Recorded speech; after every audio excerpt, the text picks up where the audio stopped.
മതിയോ സുകുമാരി? അതോ മുതിർന്ന അംഗത്തിന്റെ കടമ ഞാൻ ഇനിയും ചെയ്യണം?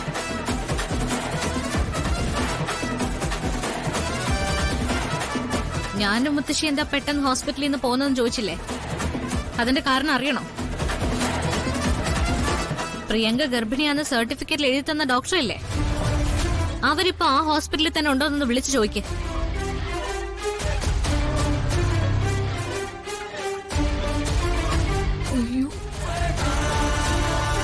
ഉണ്ടാവില്ല. അവളെ അവിടുന്ന് പിരിച്ചുവിട്ടു.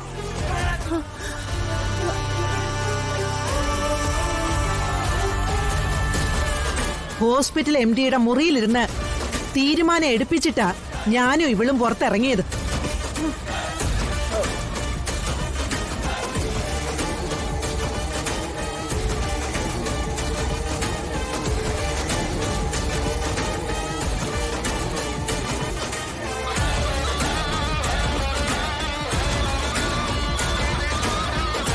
ഗൗതവും സിയയും കൂടി നിർബന്ധിച്ച ഡോക്ടറെ കൊണ്ട് ഗർഭമുണ്ടെന്ന് പറയിപ്പിച്ചതാന്ന് അവർ ഞങ്ങളുടെ മുമ്പിൽ നിന്നാ പറഞ്ഞത്.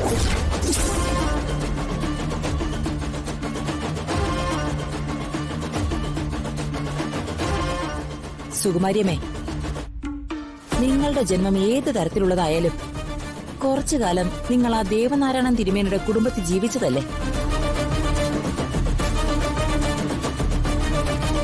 നിങ്ങൾക്ക് അല്പം കൂടി അന്തസ് കാണിക്കാറുന്നില്ലേ? ഇവൾക്ക് വയറ്റിലുണ്ടെന്ന് പറഞ്ഞ് നിങ്ങൾ ഇവിടെ കാണിച്ചു കൂട്ടിയ കാര്യങ്ങൾ ആലോചിച്ചാലേ ഈ നിമിഷം നിങ്ങളെ തല്ലി കൊല്ലേണ്ടതാ.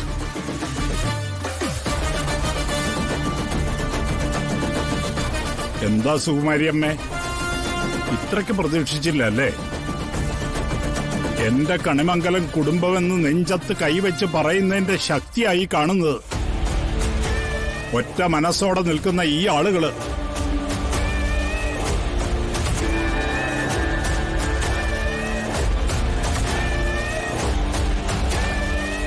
അപ്പൊ സുകുമാരി അമ്മയുടെ കള്ളങ്ങളൊക്കെ വെളിച്ചത്തായ സ്ഥിതിക്ക് ഇനിയാണ് കണിമംഗലത്തെ കുടുംബനാഥന്റെ യഥാർത്ഥ തീരുമാനം.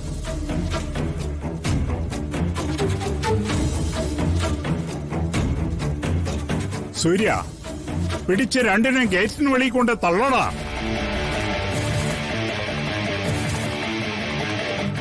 നിങ്ങളുടെ ഉദ്ദേശം പ്രിയങ്കയ്ക്ക് ഒരു ജീവിതം ഉണ്ടാക്കി കൊടുക്കാന്നുള്ളതല്ല,